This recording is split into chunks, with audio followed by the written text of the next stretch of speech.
तनाव तथा संपीड़न बल। चित्र में आप देखिए यहाँ दर्शाया गया है कैसे तनाव बल कार्य करता है और कैसे संपीड़न बल।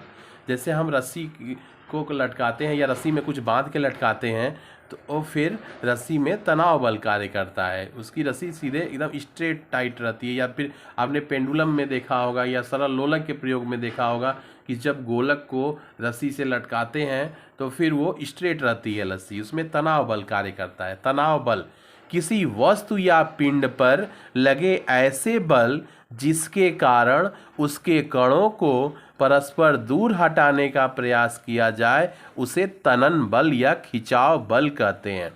किसी वस्तु या पिंड में लगे ऐसे बल जिसके कारण उसके कणों को परस्पर दूर हटाने का प्रयास करते हैं उसे तनन बल या खिंचाव बल कहते हैं। हर एक ऑब्जेक्ट छोटे छोटे कणों से मिलकर बना होता है, तो उसके कणों को जब हम दबाने का प्रयास, नज़दीक लाने का प्रयास करते हैं तो उसको संपीड़न बल कहेंगे। और जब उस कणों को उसमें खींचेंगे दोनों तरफ से, तो जैसे यहाँ चित्र में देखिए इस वस्तु पर हम दोनों तरफ से इसे खींचने का, इसको दूर, इसके कणों को दूर दूर ले जाने का प्रयास कर रहे हैं, तो ऐसा वाला बल क्या हो जाएगा? तनाव बल हो जाएगा। जबकि यहाँ इसके कणों को पास लाने का प्रयास कर रहे हैं तो इस स्थिति में संपीड़न बल। ये तनाव बल का फोटो फिगर हो गया और ये संपीड़न बल का। तो तनाव बल में क्या होता है? किसी वस्तु या पिंड पर लगे ऐसे बल जिसके कारण उसके कणों को परस्पर दूर हटाने का प्रयास हम करते हैं उसे तनन बल या खिंचाव बल कहते हैं। और तनाव बलों के प्रभाव में प्रतिक्रिया के रूप में पिंड के कण आपस में एक दूसरे की ओर खींचकर तनाव बलों का विरोध करते हैं। अब ऐसे में क्या होता है, जब किसी वस्तु में तनाव लगता है तो वस्तु छोटे छोटे कणों से मिलकर बनी है, तो ये कण एक दूसरे के करीब आना चाहते हैं, दूर नहीं जाना चाहते हैं। और जब करीब आना चाहते हैं तो फिर वो तनाव बल का विरोध करते हैं।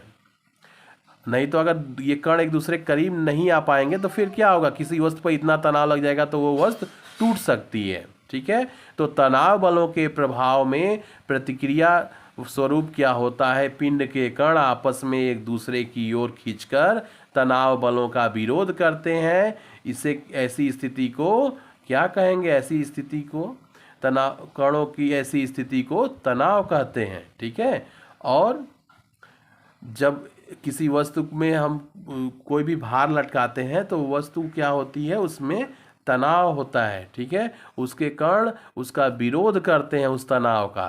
ठीक है, और इसका एग्जाम्पल क्या क्या रहेगा? जैसे तार है, जंजीर है, इन सब में हम तनाव बलों को, इसके प्रैक्टिकल्स को हम देख सकते हैं। ठीक है, क्योंकि इन पर अगर किसी भार को हम लटकाएं या फिर किसी वस्तु को इससे बांध के लटकाएं तो क्या होगा? इस पर तनन बल कार्य करता है या इसकी कड़ियों के बीच में, जंजीर की कड़ियों के बीच में खिंचाव बल कार्य करता है।